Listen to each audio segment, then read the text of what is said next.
All right, everybody, welcome back to Retro Flix Reviews, Episode 2. Now, check out Episode 1 while you can. YouTube may have already blocked it in your nation or state or country because they have a rigid-ass boner for me and letting people review movies without getting cornholed by so-called IP holders. Sorry, I got less than 1,000 of you fine space pirates aboard my retro station at this point, so none of my videos are monetized yet. So I got no idea why they're suddenly creeping up my Duke shoot about copyright, but that's how it is. Anyway, let's get started. First, here's a fact of cinema life. Walter Hill is a great director. I mean, he has such a versatile, catalog of films and such a verite look at flicks. He produced grindhouse-style urban adventure shit like The Warriors, blockbuster buddy cop flicks like 48 Hours and Red Heat, not to be confused with Dead Heat, wink, last episode's featured flick, and Last Man Standing, which was a badass homage to Yojimbo, about a Ronin standing against warring factions, but this time starring Bruce Willis against just gangsters in a desert town. You gotta see it. Check it out. It was from the late 90s.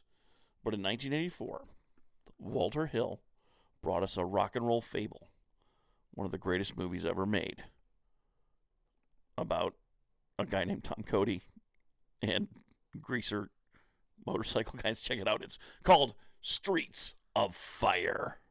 Streets of Fire is a fucking weird fucking movie, man. It takes place in an 80s noir city. It's kind of a mix of Brooklyn from the 40s and a Chicago slum near the Green Line.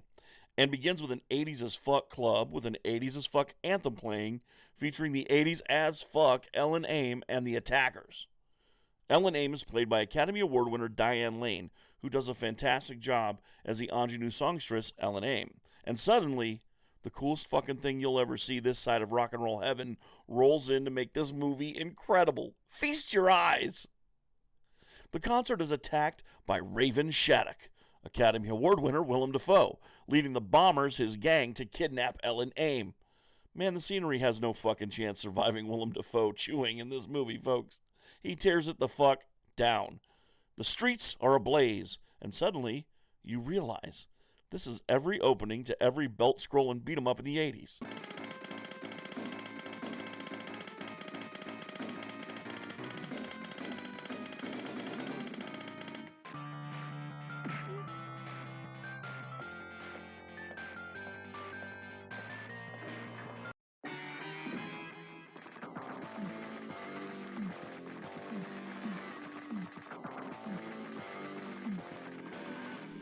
And that's exactly the movie you're about to see. But where The Warriors was a street-to-street beat-em-up, this is an open-world action game more like Grand Theft Auto. So, Ellen used to be close with the movie's hero, Tom Cody, a war vet, a migrant steelworker and handy with his fists, and apparently a juvenile delinquent. Who the hell does that guy think he is? He's always been a real badass. I busted him a couple of years ago. He had a pistol in the glove compartment of his car. Real punk, huh? Yeah, he belongs in jail with all the other juvenile delinquents. You know, like all 28-year-old juvenile fucking delinquents. Cody is played by Michael Pere, who, looks like we ran out of Academy Awards. But the dude plays in a lot of Uwe Boll stuff, so that has to count for something, right? Maybe. Fucking juvenile delinquents. Underachieving son of a bitch. His sister Reva is played by Deborah Van Valkenburg, star of The Warriors and not much else, really. She calls Tom Cody back to the slums and begs him to help out with the missing Ellen Aim. See, Tom was sweet on her back at one point, and they dated. Tom returns to town, and with a misfit bunch of noir stereotypes, the tough-as-nails McCoy, played by Academy Award winner Amy Madigan, and Ellen's wormy boyfriend and manager Billy Fish, played by none other than Emmy Award winner Rick Moranis, and the Sorrells, Robert Townsend and crew, who supply a bus to escape from the bombers back to Ellen's neighborhood. Note, Robert Townsend did a flick called Hollywood Shuffle that will give you everything you need to know about 80s comedy for black actors, and explains why my love for Damon Wayans and the Wayans family goes so damn deep. They didn't do much in this flick, however, but they do get to lip-sync the song I Can Dream About You, which I guess is something. So, Cody and his crew grab Ellen, blow up the gasworks bar, sexual assault dungeon. You know, I honestly don't know what the fuck these juvenile delinquents bikers deal is, but their bar is gnarly as fuck. Check this shit out. This flick is filled with the shit that Walter Hill loved as a teen. Cars, neon, trains thundering through the night. We got explosions, motorcycles, bikers, motorcycle biker explosions, kissing in the rain, doom romances, and 80s ass music, along with people kicking ass and taking names.